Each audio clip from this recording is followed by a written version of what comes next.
Let's call the meeting to order. It is 9:03. Can someone take the minutes until Nanashka arrives at the meeting? Why don't we start off with Ross and going over the responses to the questions that we sent last week. Thanks for turning them around so quickly, Ross. Sure. Appreciate it. Why don't you just take us through? Yeah, I'll go through each one. Would you like me to read the question also? No, I think you go through your answer. I mean, we can read the question as you're going through the answer. Okay, question one. So the state 911 support and incentive grant is reimbursable funding, and we haven't received any reimbursements yet because state 911 hasn't dispersed them yet. We received the grant award in, I want to say, late September, and the first payroll first full payroll was October 22nd. So there's a little clip from a spreadsheet there. And so the bottom line is we did start applying for reimbursement right away. The turnaround typically would be 30 days, but we know from last year when we were tracking it that it was much greater than that. On average, anywhere from 40 to 60 days for turnaround till we saw those reimbursements actually hit our account. At one point, when things were really bad with COVID, that was up to almost 70 days. So when we ask the communities for early payments, it's because we forecast that cash flow problem. As of December 11th, we received our first notification that the first reimbursement that we asked for back in October was processed and would be coming. And typically after we get notified, it's another 2 weeks till it actually hits the account. Once that happens, so I'm guessing that'll be in 10 days or so, maybe a little less. Once that happens, because we are regularly submitting for reimbursements every 2 weeks with payroll, we keep up with our end. And if state 911 at this point, even though it's been a 50 or a 60-day lag, it still should follow that pattern. So we should be receiving fairly steady revenue, the reimbursements from this point forward till the end of the year. And this will typically, our projection is that the support and incentive grant will last us all the way to the end of June. So Ross, my question is, this shows week 43, 10/22/2020. Yep. Submitted 39,760, reimbursed 36,641. Yep. Do you know what the difference was for? What was denied? Also, is there a reason why it doesn't start out with an earlier weeks with earlier reimbursements for July and August, since this is October? Yeah, as I stated, state 911 doesn't make the award till later. Almost every year, at least while I've been here, they don't make the awards until September, sometimes late September. And I think my first year here, even as late as October. So you can't do reimbursements with state 911 for payroll prior to the grant award date. So then the prior award is in effect up until the new award? Nope. Nope. They only give it till the end of the fiscal year. So, and this is always the case, is that we have to be really aggressive with applying for reimbursements right away, because if we don't, we won't actually exhaust the funds by the end of the fiscal year, and they do not roll over to the next fiscal year.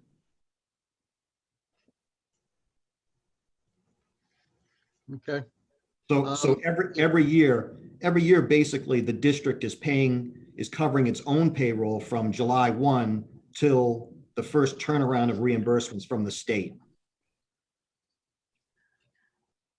So it doesn't make sense, because then as far as the reimbursement is concerned, it's based on a calculation of payroll. What you're then saying is that there's a portion of payroll from July through October that doesn't get covered by the state grant. Correct. Even though it's calculated that way. The support and incentive grant isn't directly calculated based on our overall payroll. It's part of a formula. It's a little hazy exactly how they do that. Some communities get more, some get less. But the reality is the state does not make that award on July 1, and it's still incumbent on each recipient to exhaust it by the end of the fiscal year. Not every community uses it for payroll. In fact, we don't use its entirety on payroll. We actually use part of it to offset our CAD maintenance. But either way, it's still offsetting our operating costs. So why wouldn't it show up then on the most recent 43% completion FY21 under revenue that you received 36,641.71 and then reducing the line for state 911 support and incentive? Well, we haven't actually received it yet.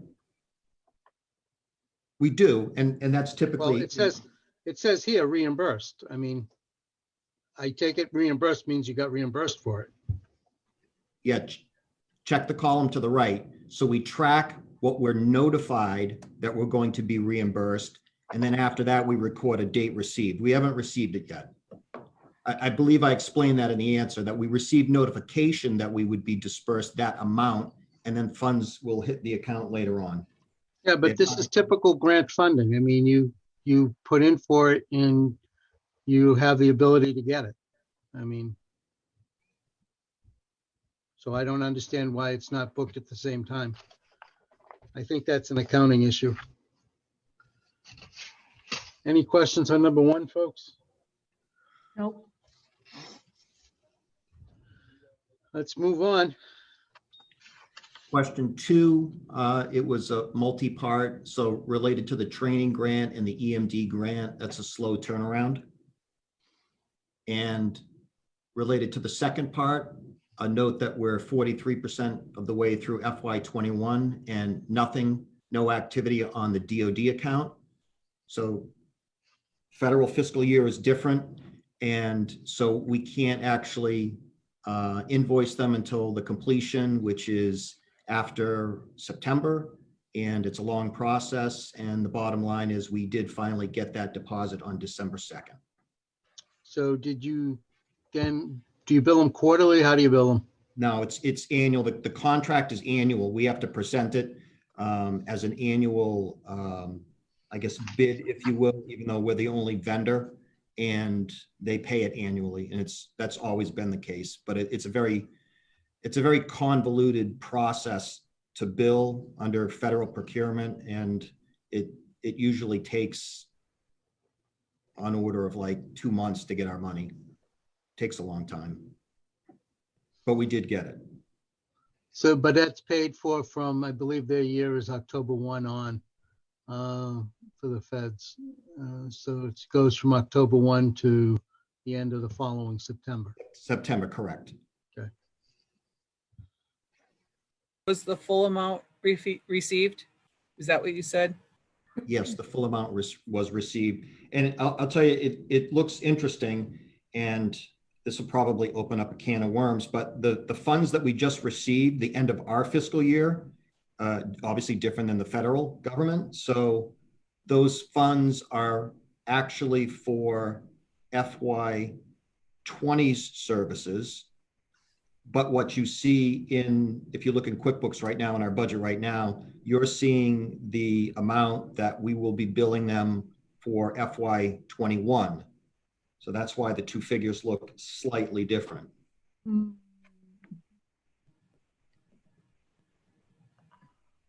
Where are you booking the rest of the money? You mean when it comes in for next year? No, the portion that was for last year, The portion for last year for FY20. is recorded now. Oh, This is something that was explained to all of the auditors all along the process every year since 2013. The funds that we get during what we would consider our current fiscal year are actually for the previous fiscal year. And it's been recorded that way all along, unless you want to do something different. So do you don't record them understand. in the grant fund? Is that what you're doing, or? do you just have it all in one? So you're not recording expenses from last year and showing a due from federal grants in those funding sources?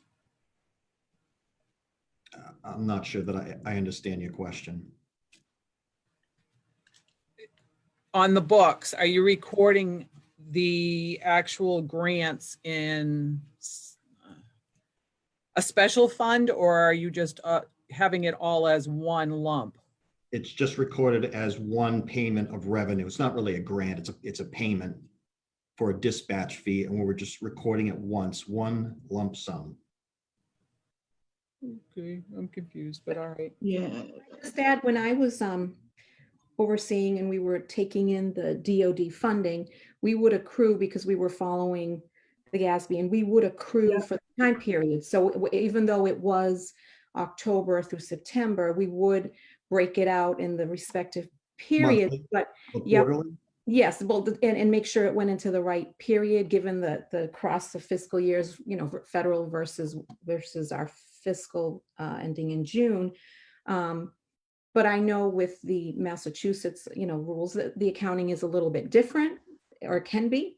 But so you're just saying you're recording it right for the dispatch, right when it comes in, when it's received is. Correct. So in December, we would see it here in the DOD revenue. Yeah, if you were to look at QuickBooks right now, you'll see it. I see it now. It was just Okay. recorded, correct. Okay. It's just that the amount is also a little different. So what was recorded was 33,850, but in our FY21 budget, it's 34,865. And the difference is that we'll receive 34,865 at the end of the fiscal year, but it's at the end of their fiscal year. So that'll be next September or October, we'll receive that. Otherwise, the figures would look identical and you wouldn't know. Yeah. Notice the difference. The difference is we're not receiving any more from DOD right now until the end of the fiscal year, and that's when we'll receive the 34,865. Okay. Okay. Now, per that UMass system, is that, you know, and maybe some of the other municipalities might know a little better than I do, but is that consistent treatment with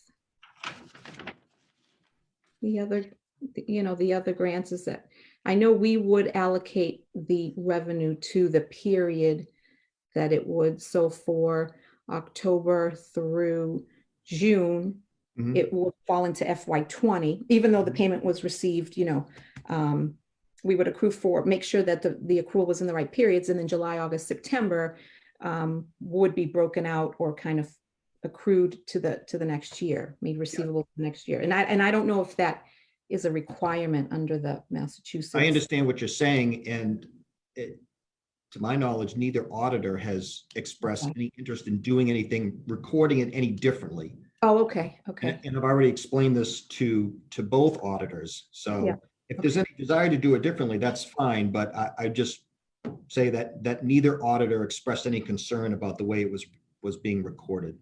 Okay, well, it might be that then the guidelines don't require that, and that's understandable. So, okay. I don't know. I'm not comfortable with this. I agree with Cheryl. I think it should happen in the year in which the expense is related.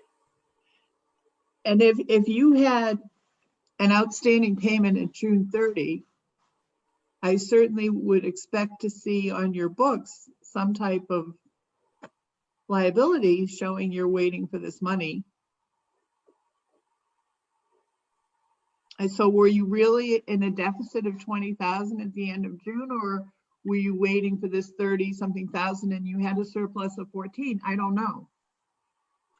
Well, that's because in September or October of 2019, we received a nearly identical sum from Department of Defense for the previous fiscal year.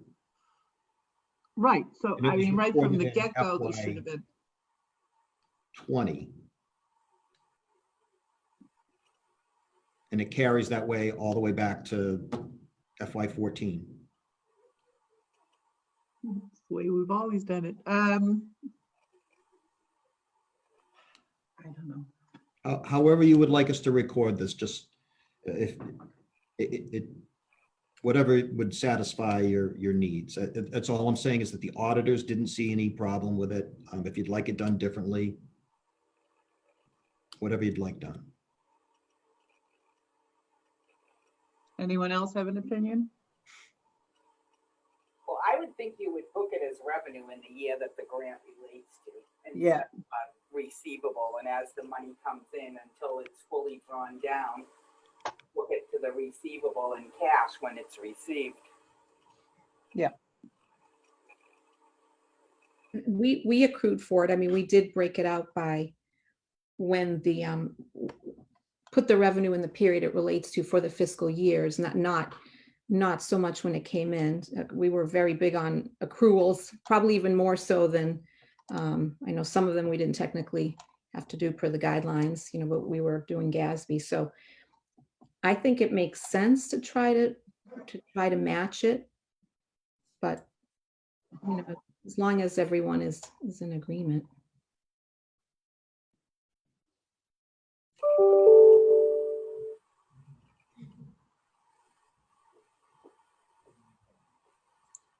Karen?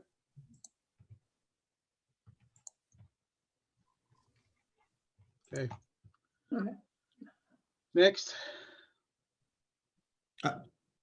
Is that a motion, or would you like the district to do that, to change the methodology of recording that? well, I mean, you have a contract with the Department of Defense. The contract is from October 1 to September 30th of the following year. The revenue and our contract, you are due funds during that period of time. Mhm. You don't just book it when you get it, you bill it and you carry it on your books, as the ladies had explained. And it doesn't end on June 30th. It continues on, as Nellie has said, July, August, and September is for that period of time. You're running a contract with DOD that runs different than your fiscal year. So it has to be accounted for accordingly. Okay, we'll make that happen. Question 3? Yep. The question related to overtime running at 73%, what's causing it? Is it due to staffing, plans? So yes, the increased overtime is the result of not being fully staffed. If you look at FY20 and the actuals, this is the same pattern that we've seen previous years. We're supposed to have 14. We only have at the moment 10, and plans to stem these overtime costs. So benefits and dispatcher wages, as you can see, are running quite a bit less than budgeted because we have fewer full-time employees. Executive director and the deputy's salaries are also under budget. And we recently took a measure to curtail discretionary overtime, which we project will save us about $20,000 by the end of the fiscal year. Well, that's What are you doing about the staffing issue? we're advertising and hiring. That's what we've been doing all along. This has been a Well, persistent issue for us. It seems like it's advertising, hiring, and then you don't keep people for some reason or another. Yeah, well, I mean, we can't get into the particulars specifically about why employees either leave or let go, but that's correct. We do have training standards, and we do have a training program with certain performance requirements. And under those performance requirements, if trainees do not meet them, that would be a reason to terminate them.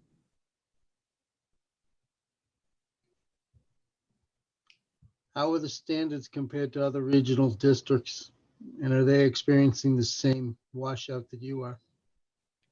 Yeah, I think that the standards that we're asking of trainees is consistent with other centers. I mean, the training program has grown quite a bit over the last 3 years. It involves lots of different layers, training officers, curriculum, classroom material. So I don't think it's out of the ordinary.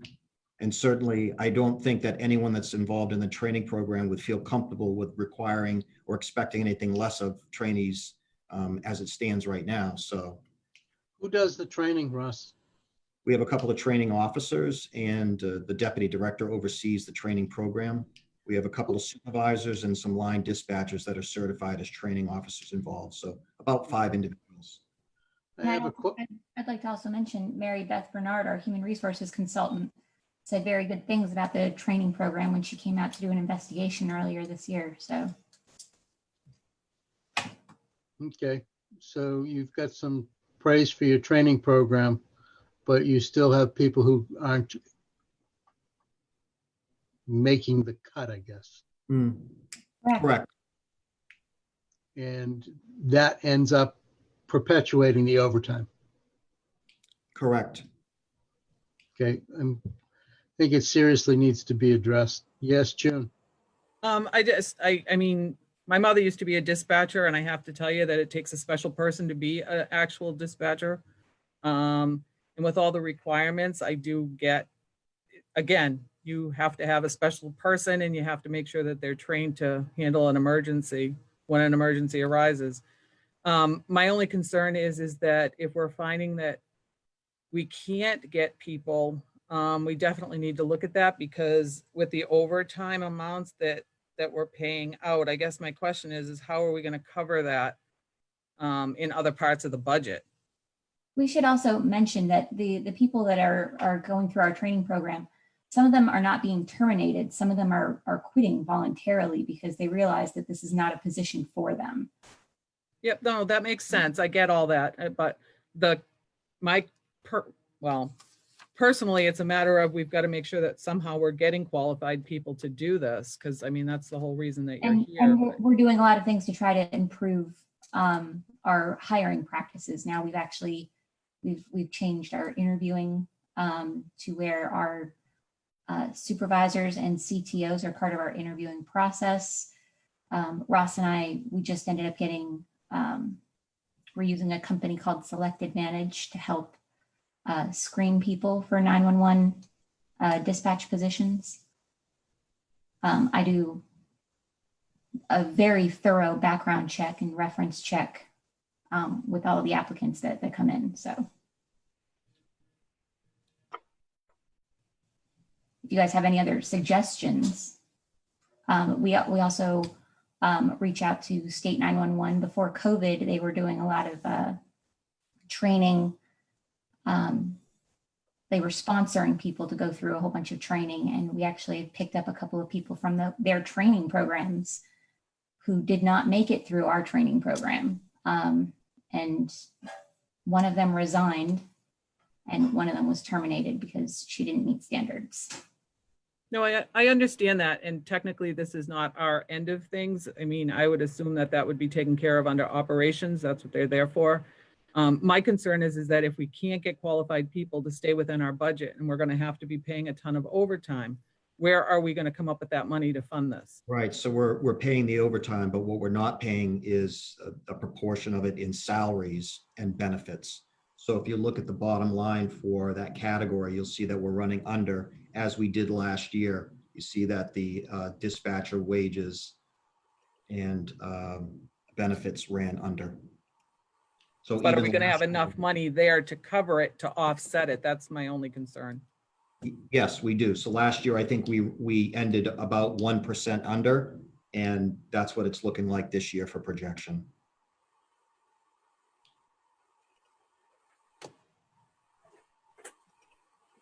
Okay, next. Question 4 is related somewhat to question 3. So the figures for dental and health insurance are an approximation based on the number of employees that we have and whether they're enrolling in a family or an individual plan. And so looking at the end of year for last year and what was budgeted, we've come up with a figure that we feel accounts for a potential increase. We don't know what GIC is yet or dental, but would account for that and at a reasonable figure based on how we ended the year last year.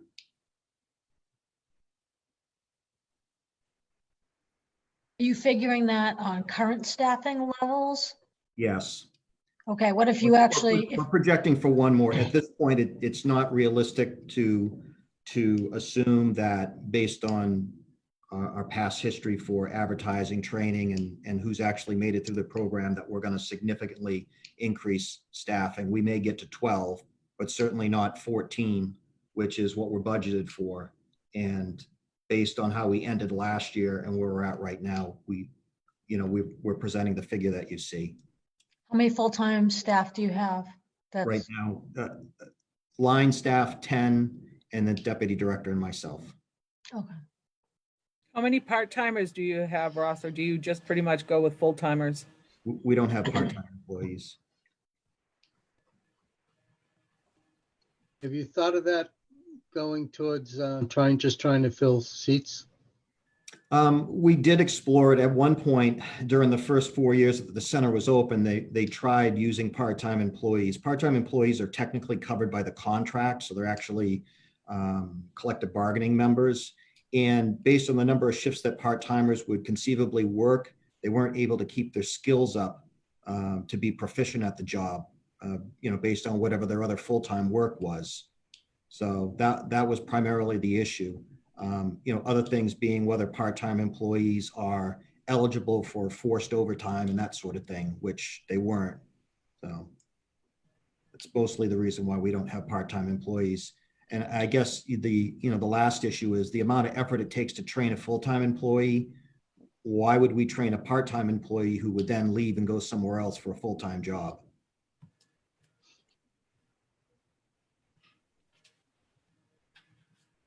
They're still providing you with service while they're there, aren't they? Yeah, they would be, except for the level of training and then whether they end up leaving to go somewhere else for a full-time position. As I said, it was something that was explored in the past and it wasn't successful. It would take roughly about 6 months to train a part-time employee as opposed to the 3 months it takes now. Plus, you would also have to account for, while we're training a full-time person, how many trainers do we have available? Yeah, to Angela's point, part-time How employees. many trainers do you have available? Right now, well, we have 5 trainers. You have 5 out of 10 employees who are trainers? Correct. Why so many? You typically, I have, they're trained as trainers. They're not necessarily used as trainers. I try to make sure that my supervisors are trained as trainers so that they have an idea of what to do, like with the DORs and things like that. We actually have 2 supervisors on day shift. One of them does the training. The other one can kind of more focus on supervising. And we also need to maintain availability of trainers. We can't have trainees here with no trainers working. They have a rotating schedule, and if people are on time off, we need to make sure that we have a trainer available. I imagine that both you and Angela have the ability to train people as well. No, I'm not a That would be certified. incorrect. Angela is. I'm certified, but I don't do the radios and things like that they do. Okay.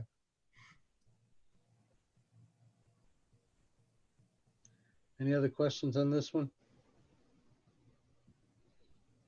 Next. Question 5 is about state unemployment insurance. It's over by quite a bit. I think we had a discussion about this once before. The last figure that we just looked at for the projection for the end of the year is, I think, 10,500 or somewhere right around 10,000.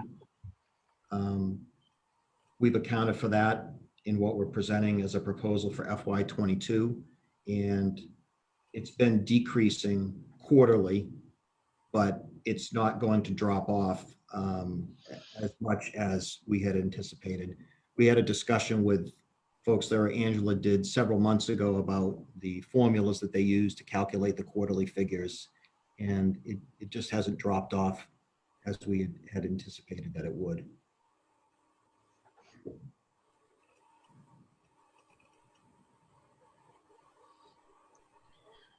Okay, let's see. Unemployment 6 was Worcester County retirement, which was straightforward.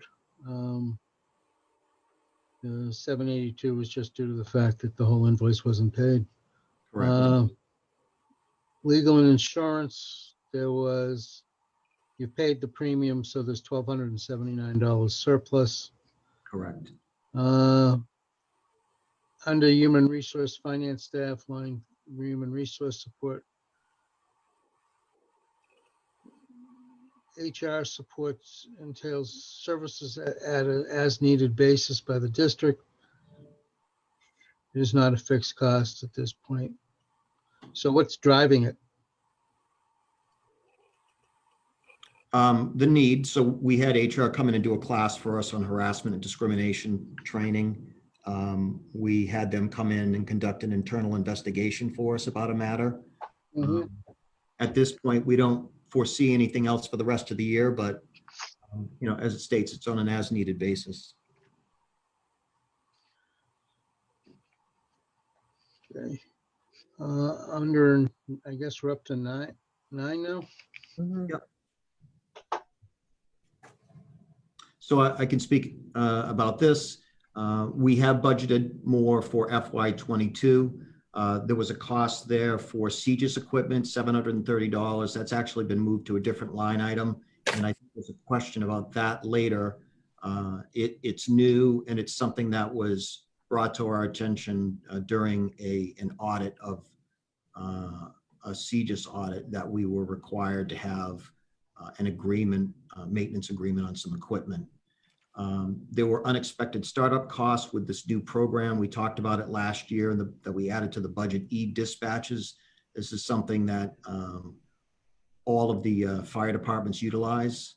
And in the process of starting that up and actually transitioning some existing customers to the district, there was some added cost. There was a 4% increase in the AmbuPro software. That's something else that the district pays for all of the fire departments. Incidentally,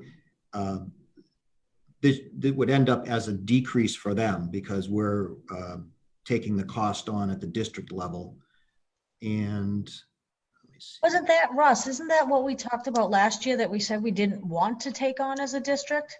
That we were kicking back to the fire departments to pay for individually? That's what I thought too. I don't remember that at all. No. What? We all remember the same thing. I was gonna say, we outright said we weren't paying for it last year, I thought.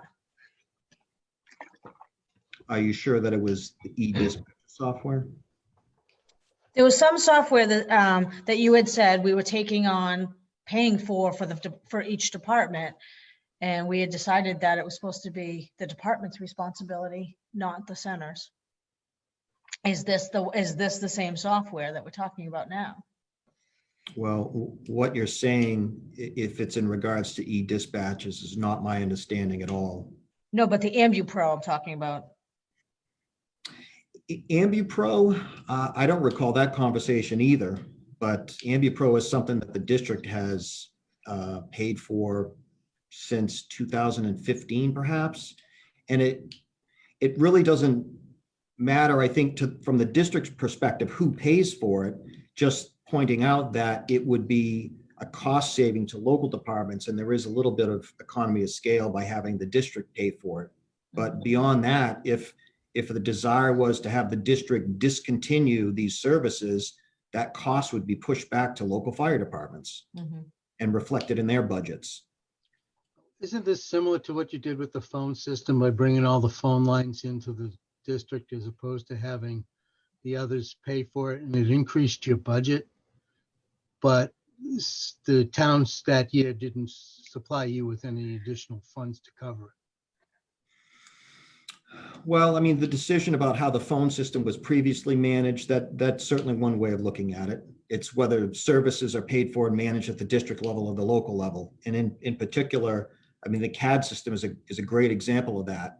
The amount Right, but Ross, at the same time, what happens is it increases the budget on one side, but because there's lack of communication or whatever else you want to call it, that means on the other side, everybody who's on this call right now, who monitors budgets and everything else, isn't going back to their fire departments and saying, hey, wait a minute, you're not paying for that anymore. It's being paid for here. And so we're paying for it over here, but we were still paying for it in the fire department. Well, So I am totally correct on this one because I saw the phone system, and this AmbuPro is the same thing. Yeah, so you're correct. The e-dispatches discussion, that's what I recall last year, was that the chiefs wanted us to take on this responsibility and, or for paying for it. And that we talked about it at Finance Committee, that for the communities that were receiving this, that you should see a decrease in the fire department budget because they were no longer paying for it. But is it every community receiving the same service? And wasn't that the whole problem, was we all weren't receiving the same service, but Yes. we're paying for it in our assessment? Towns, no, some departments paid for it on their own, Mhm. and some departments didn't have it. And the district took over the service for all 7 fire departments, including Townsend. So Okay. on the fire department's end, I mean, I'm not involved in their budget, but there would be a decrease because we're paying for that service now. And it's accounted for in the assessment. And it was across the board for all 7 departments. Okay. Any other questions? Nope. Line 10, you've answered that one. It's pretty straightforward. Under COVID expenses, why don't you take us through that one, since that one is one of the ones that surprised not just you, but it surprised us too when in our own budgets. So Yeah, so I think at one of the previous meetings, we were asked to actually separate that cost out. We certainly had identified it because we're submitting for FEMA reimbursement, but you wanted to see it as a separate line. And so that was done. We're not really anticipating any further costs at this point, but I suppose that's subject to change. But at the rate we've been going, we're not. Right now, the majority of our expenses are just cleaning materials. We received a grant actually from Maya Insurance to buy some disinfecting or deconning equipment. So that didn't come out of our budget. And at this point, as far as our FEMA reimbursement towards that $8,100, we did receive positive word that we'll be getting at least 4,500 of it covered. And we're still waiting to hear on the second half of our application. and they're reimbursing at a rate of 75%, correct? 75-25, that's correct, that's split. But where the expenses came out of our building and grounds, that would still keep us under for the year. Okay. And 13, you answered that one. And if anyone has any questions about it, speak up. 14, Regarding the cell phones, so the deputy director and I have devices. There was a third one that we've suspended service on just because it isn't being used enough. And basically that service, that bill that we get from AT&T, it's divided into, call it quarters. There's 4 devices and they're all essentially each about the same cost, $40 a month. And the last device actually will probably have that split between 2 different line items because the service isn't really a cell phone. It's a cellular modem, which is for the center as a means of backup service for the center itself. And so by suspending the service and splitting out that cost, that should put us under budget for that line item for cell phones.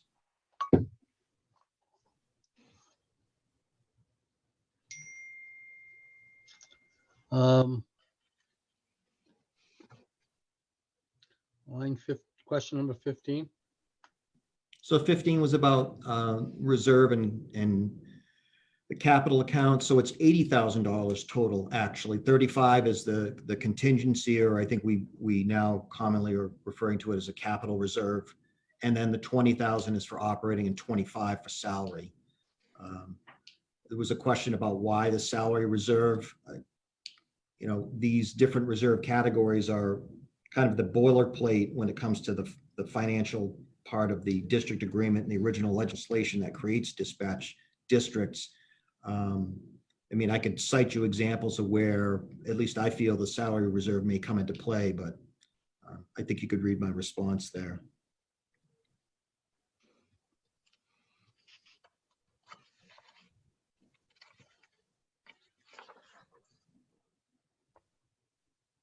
And I suppose for,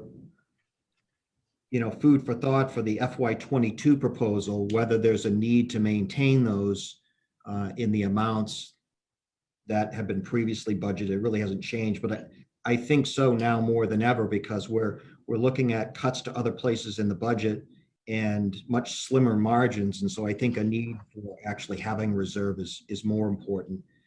Just making note that during the entire history of the district, where it says that these costs should be rolled over from year to year, at least prior to my starting, that wasn't the case. There were no reserves that rolled over.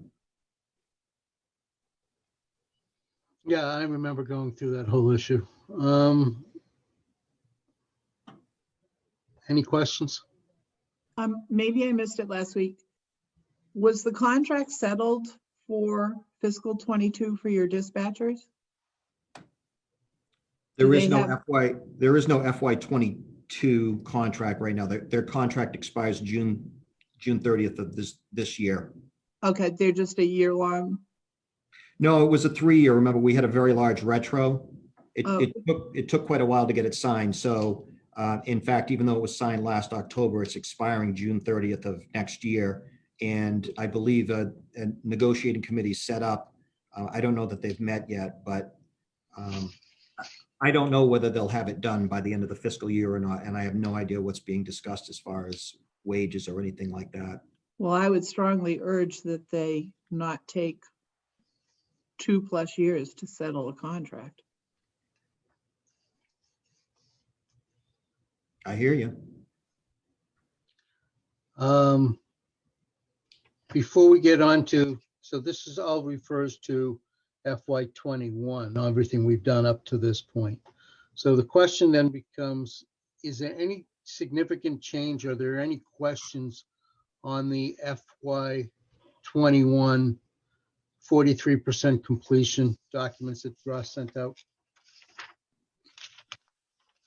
I would like to see that we get a year to date for 21, at least the end of December and then again by March, because I get a sense that I hear, but we're overspent on this line, but we're going to save on that line. And that can get away from you very quickly if you're not on top of it. So I'd like to be kept up to date on the year-to-date reports. Understood. Is that a motion or a request by the finance committee? And I'll make it a motion. Motion made, Seconded. motion seconded, made by Cheryl, seconded by June. Any discussion? Seeing none, those in favor, it has to be roll call vote. Aye, Cheryl. Hi, Laurie Plourde. Hi, Nellie McMahon. Hi, Karen Brochu. Hi, June. Aye, Tim. And that would be April 1st, and you said the end of December? Yeah, Very good. Okay. Tim? Yeah. Before we go on, and I hate to go backwards, but as far Okay. as the e-dispatchers and the AmbiPro, we're paying for it here. So I don't know how you're paying it there if we're paying for our town anyway here. Mhm. Well, wasn't that the discussion last year? Some towns were paying for it themselves and other towns Yes. were getting it paid through the dispatch and it wasn't, equal. correct. Yes. So like your town's actually paying for it twice. You're paying for you and you're paying for all of us. Apparently so. So this is Yeah. not, I don't know how you're paying for e-dispatches. I know that we get a bill for your community.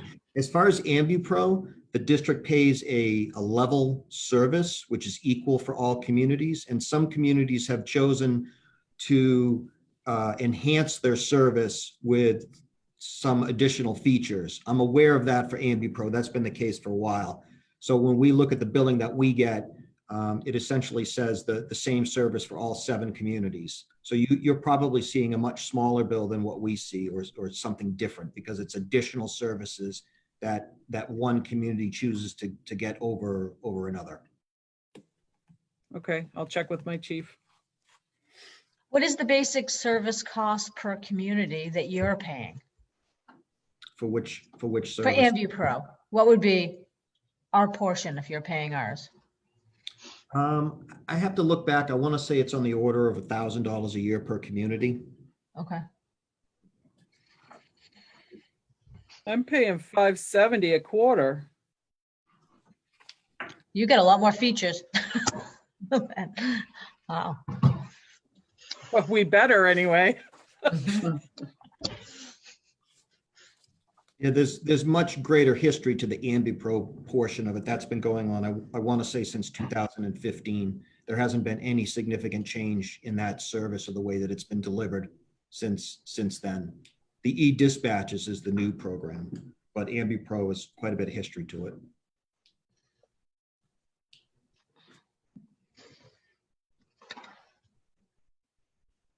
Okay, sorry. Oh, that's fine. We need to make sure that the budgets that we're looking at, we understand and that we have questions answered, so. Part of the finance committee. I gotta answer questions for my finance committee tonight, so. Yep. Let's go on to the FY22 budget questions. Basically, it was line item 10, total municipal assessments. You decreased it by 14,000. And there was comment that it seemed unrealistic at this stage, especially given the fact that there is no contract in place and there's nothing remotely budgeted for the contract. Under wages, line 17, and deputy director, there's a shift. You explained that, and you've removed, I imagine you've removed the 14,000 decrease. Yes, and what was presented last meeting, and again, I'm sorry that I logged in late to it.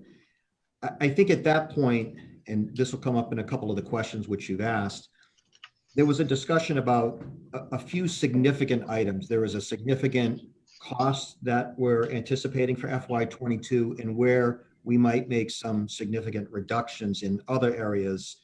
And that was something that at that meeting I wanted to cover before we got into some of the other areas of the budget. But since we're here now, we can talk about all of it. So I think that figure that we're saying, that wasn't to suggest that that was the final budget proposal. It was more really getting a sense from the finance committee of what we wanted to do about a couple of significant questions. One of them is that in FY22, there is a necessary $21,000 increase in support and maintenance for our computer system. And that figure alone warranted some review of other sections of the budget where we could make cuts to support that without changing your community assessments. Okay.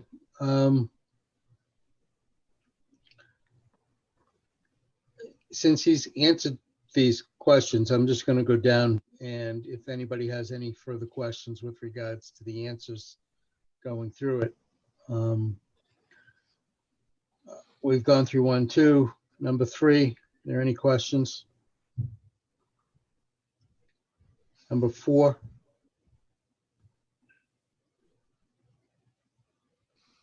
5. 6.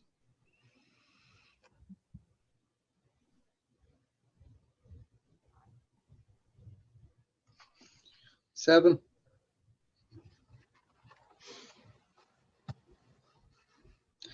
'This seems to be a much easier way to do it, Russ. Yeah. 8.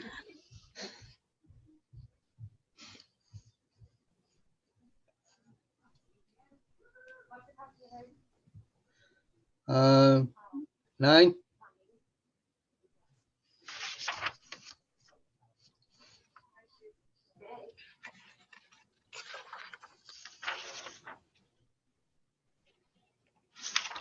How does, I was confused as to how the C just ended up in the HVAC answer.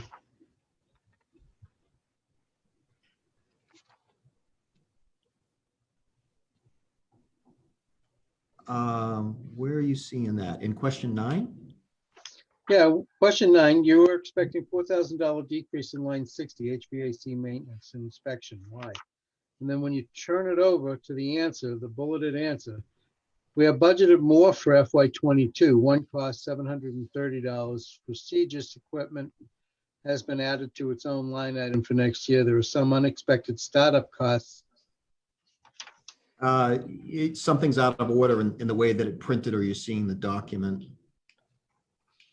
So Oh, sorry, I see answer to 9. We are looking at 2 areas for some cost savings. Is that what?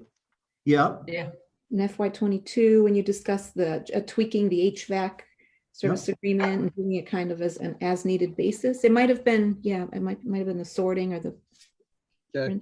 Yep, right. So the HVAC agreement's typically $6,500 a year, and instead we'd be electing to pay out of pocket and taking a chance that nothing major breaks with the HVAC. So that's what you're seeing on page, I think that's the final page, correct? Yep. Yeah. Okay.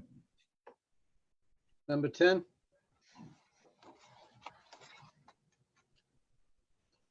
Any questions on 11? Think we've already gone over this.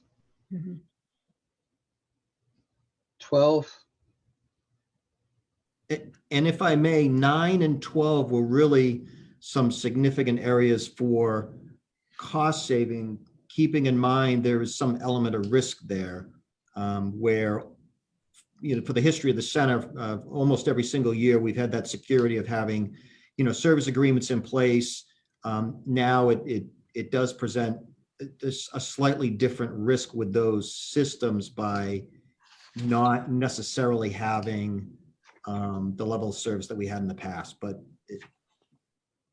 there was a choice to be made. So that's what we were presenting. We think it's reasonable, but I would say in FY23 and beyond, we'd be looking to go back into regular maintenance agreements because, radios, HVAC, those sorts of things are important. Let's see. We're up to 13. 13, which was straightforward. 14. There was any questions on 14?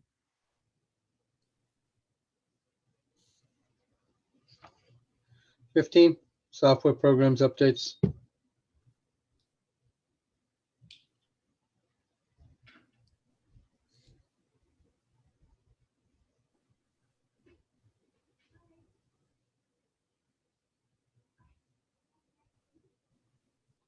So was this pointed out, Ross, when the grant funding for the IT upgrade came in and that there would be this additional cost later on? It was actually a grant submitted by the previous executive director. So the fact that there would be a maintenance agreement ending, I wasn't aware of it. It wasn't originally something that we had submitted, not while I was here, so I didn't have that history to it. Okay. Any other questions on this? One other question, just going back to, I think it was information technology. When you plan your budget, like the budget for this, or you said dispatches, not dispatchers, dispatches is new. Do you budget for that, or is this just something that comes up and decided mid-year that we need? No, it was actually budgeted for. So last year, probably the most significant part of discussion with the operations committee about budget presentation was whether any additional services were desired. And it was something that was discussed, which would be beneficial both to the district and to the local communities. And so it was included, it was added in so that that line item is much larger than it was in previous years. So that one e-dispatches item, which is on the order of $8,000 or $9,000, was added on. That was budgeted for. Why don't you take us through the document that says NVRDD 21 approved budget, but it has proposed 22 column, and what the change, are there any significant changes in this from what we saw last time? Yes, there is. What you're seeing is a more fully developed presentation. The one that was looked at last meeting was more about those major categories of expenses, which was the HVAC, radio system maintenance, and that sort of thing. But what you're seeing here is just a little bit more finite review. And I think the bottom line of what you're seeing is those major areas, the HVAC, radio system maintenance, and then the increase of 21,000 for our IT system support is still the same. And the annual assessment to the communities is down by $648. And I feel at this point, unless there's some concern or a need for discussion about anything else, that this is nearly complete, if not complete at this point. Okay, so this is the budget that we should then go through and then have another meeting, go through the questions, ask them ahead of time, of course. Yeah, yes. I mean, I think at this point, and I know it's my understanding that we'd all like to have this done so that your communities can move on with their process. This is it. Yeah, June. Has operations actually met and worked on a budget? Because I know the last time that we had met, I had asked and they hadn't. Operations has not met.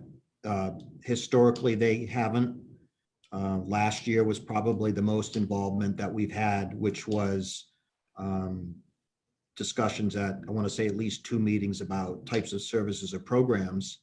But beyond that, we haven't typically seen the interaction like we're doing right now at the finance committee level. So no, and I'm not aware of any ops committee that's coming up. Ooh. Okay.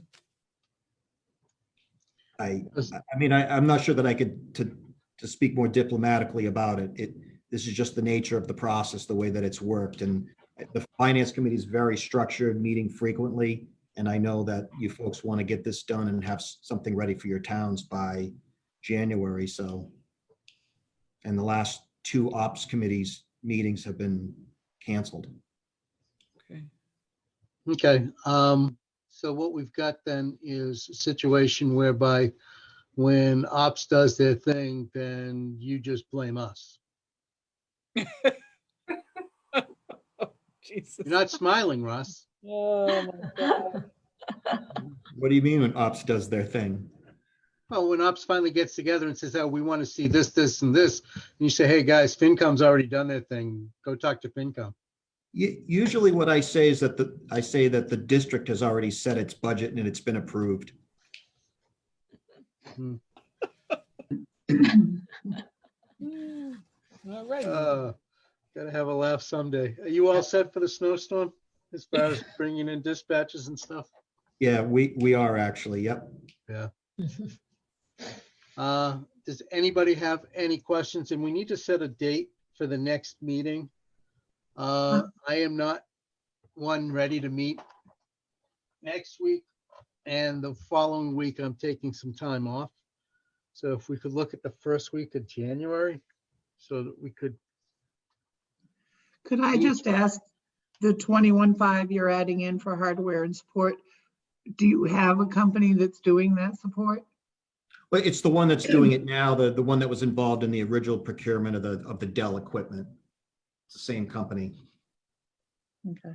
It's just their warranty and service agreement being extended, which they said I wasn't aware of it. I didn't write the grant or get its approval, and so I missed that fact.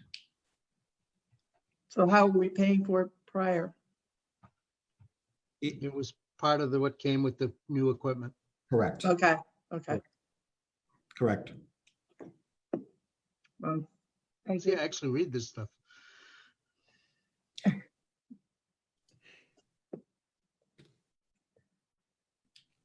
So I'd say that if we could take a look at the first Wednesday in January, which is the 6th of January, I believe.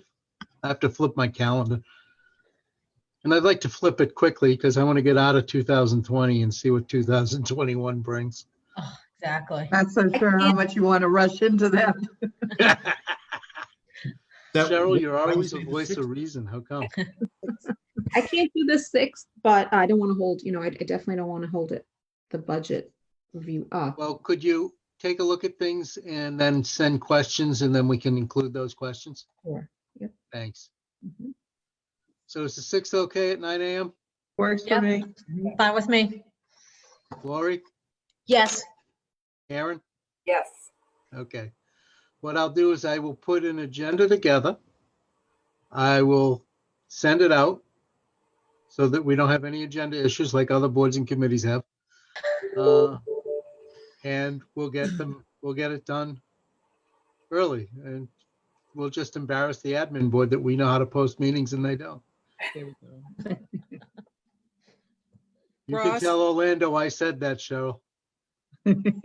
Yes, June? Would it be possible that when you give us a new revised sheets, could we put like a revision date on it somewhere? Because I find myself, I'm not sure on which ones go with what. Yeah, I'm sorry. So the title, but I will do it on there as well with a date. I'll fix that one thing where it says FY21 approved. The title of the document of this one is version 3. I'll make sure that I date it and actually put that in the body of the document. All right, thank you. I'd appreciate that. Thanks. Yeah, and when we have our June meeting on the 6th, would you like me to present you the December 30th? January. We're gonna do January. January. January.